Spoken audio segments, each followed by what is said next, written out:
I can get one from there. I got you. Hello, everyone. My name is Shulkan, and I'm the events coordinator at Books Are Magic. I just want to start by thanking you all so much for joining us tonight, including those tuning in virtually, even though you likely can't see me, as we celebrate the release of People Want to Live, written by Farah, which she will be reading from and discussing tonight with Jakob Guanzon. I have the pleasure of introducing them this evening, but before we begin, I have a couple of housekeeping notes. Firstly, in consideration of everyone's safety, we ask that you please keep your masks on for the full duration of this event. To those tuning in from our YouTube live stream, you can purchase your copy of the book via the link in the description, or simply type booksaremagic.net/Farah and it will take you to the right place. Out of breath, out of shape. So a bit about the book, for those of you that may be unfamiliar. People Want to Live is Farah's debut short story collection. The stories take place primarily in Pakistan and follow people on the brink. The first story is about a grieving mother uncovering secrets about her deceased son. Another is a quietly devastating tale about an orphan girl who dreams about life outside the... really out of breath. Excuse me, outside the orphanage. My personal favorite is the story about a poor man who is desperate for a job, driving tourists around on a bulletproof vest so he can provide for his wife and child. Written with great care and empathy, Farah's brilliant stories are short yet rich glimpses into the lives of various ordinary people. Farah is from Pakistan. Her work has been anthologized in the 2020 Pushcart Prize, as well as received special mention in the 2018 Pushcart Anthology. Her stories have appeared in Shenandoah, the Arkansas International, the Southern Review, Kenyon Review Online, Coppernickel, Ecotone, the Colorado Review, and elsewhere. People Want to Live is her first collection. As mentioned, joining Farah in conversation this evening is Jakob Guanzon, the author of Abundance, published by Gribble Press, which is longlisted for the National Book Award 2021. His writing has been nominated twice for the Pushcart Prize and appeared in the New York Times Book Review, Soft Punk Magazine, Juked, Breakwater Review, and elsewhere. He holds an MFA from Columbia University and lives in Harlem. And so please join me in welcoming Farah and Jakob.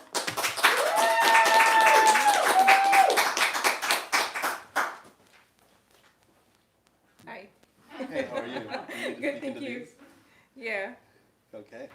Well, thank you so much for joining us, and thank you for sharing this beautiful book and bringing it into the world.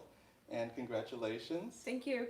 You're gonna start with a 5-minute reading, right? Something like that. Yeah. Fantastic. So I'll just read from. I'll read from the first story, Heroes. Okay. A week after their son had been shot dead in the street, Selma and Asif sat staring at each other across the big white sheet on the floor of their drawing room. On one end was a pile of prayer beads, and on the other end stood 2 low tables with a few books of prayers on them, each book the size of an adult's palm. The center of the sheet was rumpled and made Selma think of the people who had sat here in turns all week long, marking their spots in invisible ways. It was time to fold the sheet and take it to the dry cleaner. When the last wave of visitors had left, shuffling out of the gate to their cars, heads bowed in a gesture meant to convey respect, Selma felt intensely jealous. They would be able to hug their daughters and sons, look at them more intently, and not find fault with them, at least for a few days. Now Selma's house was so quiet. Their daughter, Sophia, was somewhere, probably in her room. They should see if she was hungry. There must be tea and biscuits for her to eat. But first, this quiet. Maybe the murmurs of the condolence givers had been a necessary filler after all. It was a strange thing to discover about oneself, she thought, to be surprised by new lows in one's character. She had always assumed that if ever faced with a problem of a catastrophic nature, she would be the one to handle it with grace and foresight, helping a blundering Asif. The opposite turned out to be true. But then, even in her wildest assumptions, she had never thought that her son would be dead at 15. She disliked having to put away her own feelings to make room for the sadness of others. All these people had entered her home and occupied spaces that Jamal used to sit on or stand on or leave his shoes on. Her husband's mother had rushed into their house, her hair coming out of its bun, as if sudden tragedy demanded unkemptness. His sisters had lurched in, mouths agape, their children and spouses entering more grimly. When they'd come in, they had looked around wildly for the arms of loved ones to catch them. But Selma had not moved from her place, nor smiled or cried or said words of comfort. Her parents had been the last to arrive that day. They had taken the first available flight to Karachi from Rawalpindi. They had stood at her door and said, in voices trembling with emotion and age, "You have lost a son, but you still have your old parents, by the grace of God." "I hate them," Salma said later with vigor, "especially the parents of Jamal's friends. Did you see the relief in their eyes?" I'm going to stop here. Great. I love that story. I just love the way kind of subvert the expectations of how a mother of all things is going to respond to guilt and the little. I won't reveal too much, but there's a lot you're doing to play with manipulating reader sympathies in this story, and Right.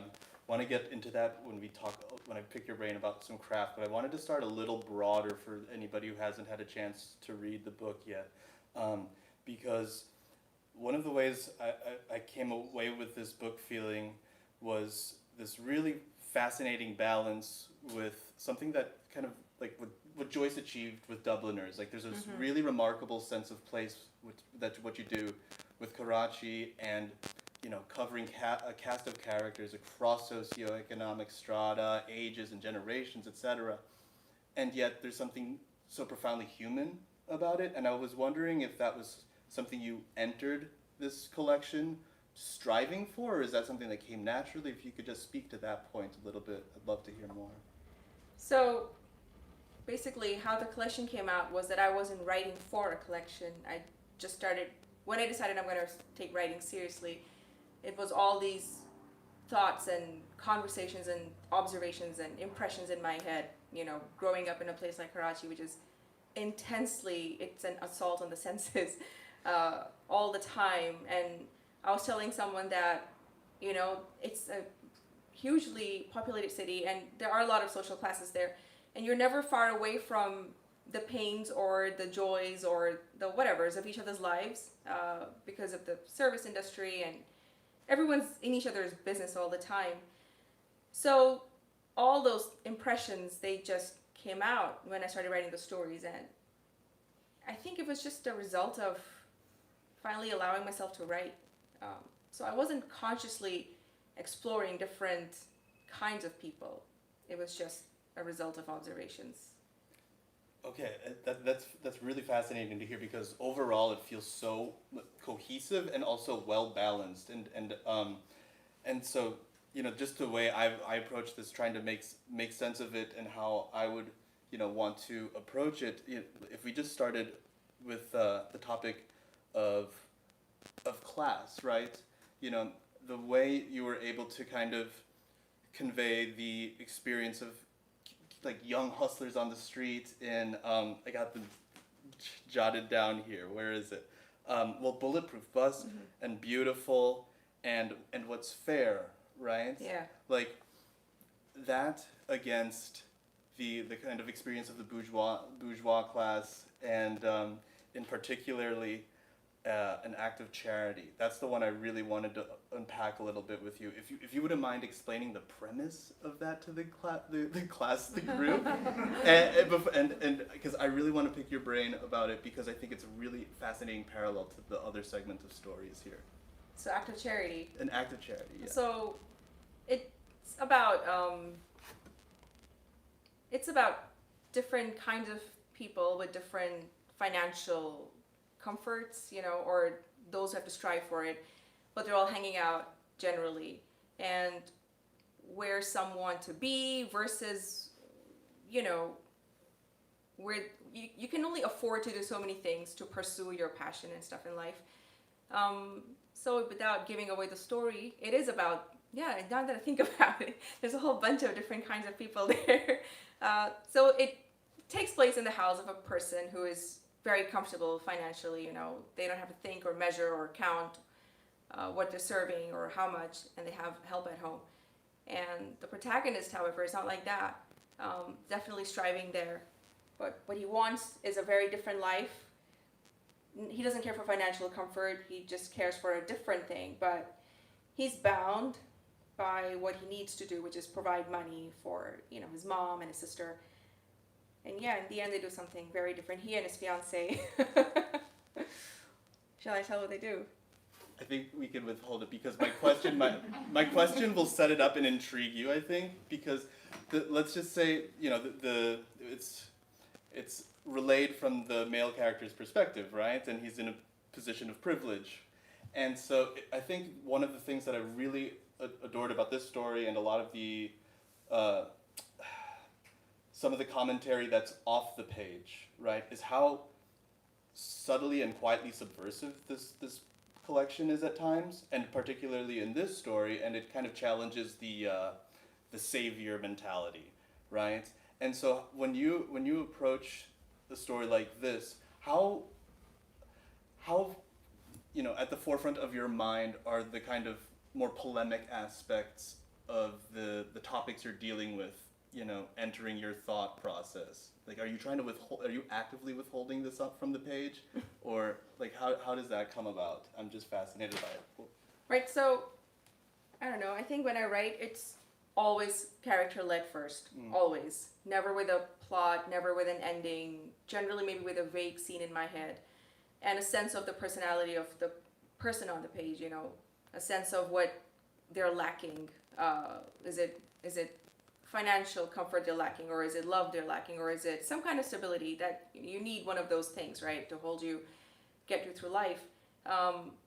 So entering the story with that point of view, for that angle, is what I do. And I also when I started writing this particular story in Act of Charity, I was thinking about how easy it is to talk about doing quote unquote good things, to feel good about yourself, because and what is a good thing anyway? Eventually you might have great intentions, but how does it pan out? And I didn't actually realize that the character, the protagonist, is from a place of privilege after all. It's after speaking to you that I'm like, okay, yeah, maybe he is. Yeah. But his fiance, not so much, for sure. Except that she does manipulate what they end up doing, not him. He's not the manipulator eventually. So even though he has the privilege there, he still also he's got things piled upon him. He's not so free. Yeah, isn't it funny it's always so funny to hear how people are showing you new things every time you talk to readers, right? And so another point, so kind of on the opposite end of, the characters in the middle class and dealing with their own problems, I want to talk a little bit about Bulletproof Bus here, because, and along with the other kind of, the hustlers, the pickpocket stories, like there's this a through line throughout the collection of aspiration, even across the socioeconomic spectrum, that again gives the collection as a whole a real sense of cohesiveness that I found really remarkable. And so I think you use the phrase good intentions. Yeah. And I think that's something that a lot of these characters have at their core and yet aren't quite able to execute on. And I was wondering if you could, how do you view intentionality and execution? Because there seems to be a real rift throughout a lot of these works between the two. So, well, when I wrote Bulletproof Bus, for example, in my head, he had clearly a very laid-back attitude to life, He was not driven so much, again, by pursuing some comfort. He was driven by taking care of a family, primarily. And in other stories, this thing between what you intend to do and what you want to achieve, I think it's because if I let them do what they end up doing, they'll be very happily realized. And that's not real life. Maybe they end up somewhere adjacent to what they wanted, and it's less than what they wanted. But, yep. I don't like to give my characters what they probably should want or what they're striving for, because I think it's just a reflection of how things function in the world anyway. Sadly, yes. Yeah. Onto another kind of broader topic, a broader theme throughout. There were several stories that touched on mental health, but also in kind of subtle ways. And for example, the story, what was that one. God, what was it called? Loved Ones, right? Is that with Yeah. Zara, where she's Yes. just come back from, she's refers, a woman has just come back from, you find out, her retreat, right? And there's this withholding of language and explicitly acknowledging that she was away. And then we get later, my favorite story of the collection was The Leavers. It's the penultimate, I believe, and it's phenomenal.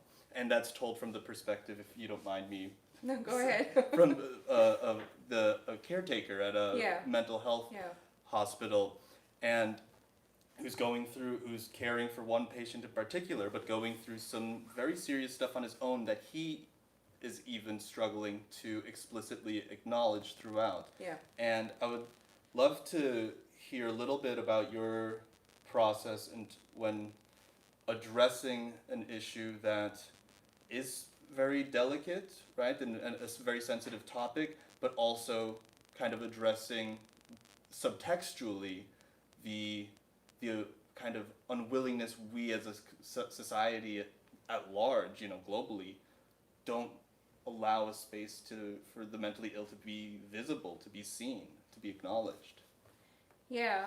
So I do think that there's a very strict box we put people in, well and unwell, and when you categorize someone as unwell, however, it's generally people who don't know what it's like to feel a certain way, in terms of mental health. They're the ones who get to declare, and then the other one who's scrambling anyway gets to have to be in that box. And then that leads to a certain expectation of productivity, that are you useful as a person? If you're unwell mentally, and it's such an invisible thing, right? How do you prove? It's not like a broken leg. How do you tell someone how it is that's what's happening in your brain?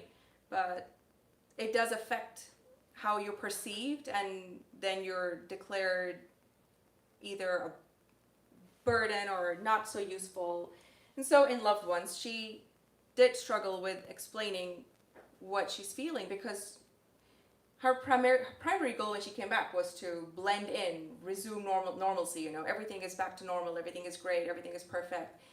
And the other main character in that book is her husband, and again, there's that good intentions thing, but he is her primary caretaker, sort of, the person she's most in contact with, the other adult in her house, and he's not fully able to all the time. And whether that results in what ultimately happens to her or not, I don't know, but she does struggle with wanting to be productive and useful again. And I think that comes from, she's very alone. There's no one to she doesn't explain her experiences to anyone. It's all locked up in her brain. And in what was the other one you mentioned? The Leavers. Yeah. Yeah. So even though the protagonist, the narrator, is not himself in a place of mental instability or struggling with something like that, he's in direct contact with a patient who is, but he also grapples with his own past, right, with his wife back home, and there are issues there as well which are not normal. So I don't know, would you categorize them as mental health issues of his own kind, undiagnosed maybe? A bit. I mean, he certainly had some anger issues he had to Yeah. work on, right? Yeah. I mean, there's a lot of breaking stuff Yeah, that, yeah. A lot of avoidance. Yeah, exactly. And but speaking of the Leavers, I thought the inclusion of the sister character added this really ominous element to the story, and the way she's trying to insert herself in the patient's recovery, her brother's recovery, and relying on on religion, right? Mm-hmm. And to me it seemed like there was some suggestion of, or some sort of equation, perhaps false, of religious piety and quote unquote sanity, mental stability. Yeah. And I was wondering what you were kind of playing with that inclusion in the story, because I think I was trying to play with, because where I come from, it is like Pakistan. It is generally, because it's a largely Muslim country. So the idea is that not everyone, but the cultural idea is that if you do enough good things, and if you thought that you're not doing enough good things, that's why you're depressed, or gratitude plays a lot into that you're feeling this because you're not grateful enough, and count your blessings and all that. So I think it was coming from that angle that she does give him like a prayer book. The sister gives her brother, she helps him to learn how to pray again. The ritualistic aspects of it, I don't know how much she understood what he's going through or was going through, but she does believe that if she maybe teaches him enough religious tools, it will help his recovery, or that she doesn't separate the two things, which is quite the reality for a lot of times, how I hear it talked about back home or by people from back home. So, and it's tough to do that because you feel guilty while you're also struggling at the same time, and there's that usefulness factor again. Not doing well by the religion, or not doing well by the people who are trying to help me, so I should try harder. So I think if the story were to go on, maybe we'd see the brother struggling, probably not succeeding. Yeah, there's what you're just saying reminded me of, I think, the saddest line from Loved Ones. I had to look it up. It was Saddest line. because it's there was a character said there's no space for sadness. Oh, right. When she's trying to just force her into compartmentalizing and just shut up, really. Yeah. It was it stung. Okay, I think I've got time for one more question here, and totally shifting gears. There's this duo of stories in here called one is called Tourism and the other is Foreigners. And these two, I had so much fun just reading through and unpacking. And if I may, very briefly, Yeah, go ahead. would you like to? What? Would you like to explain the premise of them? Yeah. So they're both in second person, kind of. Though it can be argued that, I don't know, Foreigners, for example, which is a couple that goes to an American consulate in Karachi. And I wrote that in the middle of writing another story. And I have sometimes I understand things a bit slowly sometimes. And that was plainly based off a reaction that I had at a consulate in Dubai when I was applying for my US visa. And I had my son was born in the States, and it's that feeling of proving I'm a good person by like giving documentation that's like 10 inches thick and saying, please let me into your country. So the guy at the window, and I don't want to piss him off, so the guy at the window said, Terrifying. It's terrifying. I see your son was born in the States. And I'm like, yeah, I was there for 3 years, And he's like, if you go there and you have another kid, I'll know. And I wanted to laugh so hard or say something snarky, but I also wanted my visa, so I shut up. So when I started writing that story, it was really based in that angle, but I kind of started thinking, about a person who's living in Karachi, who's working in the American consulate, and maybe has a really hard time adjusting to realities in his own life. So that was the origin of the story was that, but it turned into something different. And Tourism, which is also in second person, kind of, I guess, is straight up a person from Karachi who goes up north in Pakistan to get away from a really dysfunctional life back home. He definitely has mental health issues. And the story is written as if a travel brochure is addressing him, like go visit this mountain or go see this lake. And it does use some language that brochures have, the happy, chirpy language. His idea is that, in the Victorian age, you go to Europe and heal. So he goes up north, but when I had traveled up north in Pakistan, I thought the mountains and the valleys were really ominous in a way, that all mountains are as quiet. It's a very different feeling there. So when I put my person there, I thought that works because in every sense of the word, it's a bit isolated from the rest of the country. His mind is isolated from the rest of the country. And the language that they speak there in real life is called a language isolate. It's not connected to anything on the language tree. And so he also struggles with explaining what he's going through. Again, he's like all trapped in his head. So fun. Yeah, and that's kind of from a craft level, it's really impressive, both of these stories, because, like Farah was just saying, is it second person? Because you see the you on the page, but the way I read it, I technically felt like the you is being spoken at from the narrator, like the guide. It's Yeah. the guide voice explaining to you, and then still has access to these really haunting, traumatic memories, Yeah. right? And then on the flip side, with foreigners, the visa process or whatever, the dude from Florida, right? No, Yeah. his mom went to Florida. Yeah. Speaking the story. And so I think this really poses the question of, the problem of who gets to tell a story. And I'd love to hear what the process was from a craft level of telling a character's story when they don't have a voice, right?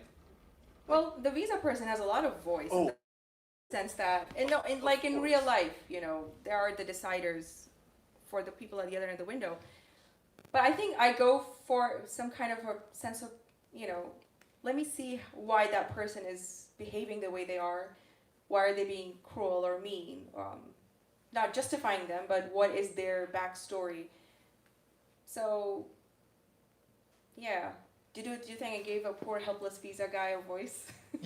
No, he definitely had a voice, but I was thinking in terms of, because my concern was with the couple trying to visit their grandchildren. I felt like they were the true protagonists, and like we get the way you filter in information throughout the story in this like very bureaucratic procedural manner, peppered in with his like thoughts about going back home and stuff is really fascinating. And it's a question of who is the protagonist, whose story is this, right? I think it was his story, Yeah. kind of, but also maybe theirs, but primarily about. Yeah, I don't know whose story it was. That's yours. It's mine. Yeah. And how about with the guide? The guide, whose story does that? Who does that one belong to? I think the person who's doing the traveling, because it's he who meets the woman there, and it's all his flashbacks, and who knows, maybe he's imagining the brochure, right? Yeah. It was really funny. It was almost psychedelic. Right. The way it's presented. I really enjoyed that piece. Yeah. Okay, well, the last question I gotta ask, now that the book is out in the world, what are your hopes for, your primary hope that a reader would walk away from your book with? Oh God.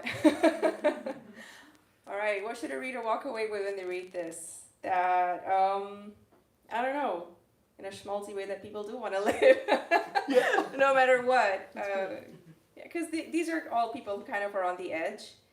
So, but they are oblivious to their endings, or that there is going to be one whenever. But, yeah. And maybe also to give a broader spectrum of being well and unwell. Yeah. Thank you. Let's give it up for Farah.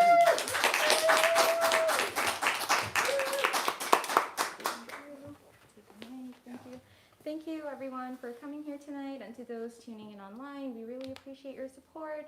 If you haven't done so already, you can pick up or purchase a copy of your book, of Farah's book, at the back register and in the link in the description if you're tuning in online. Thank you so much everyone. Have a good night. Thank you for this so much.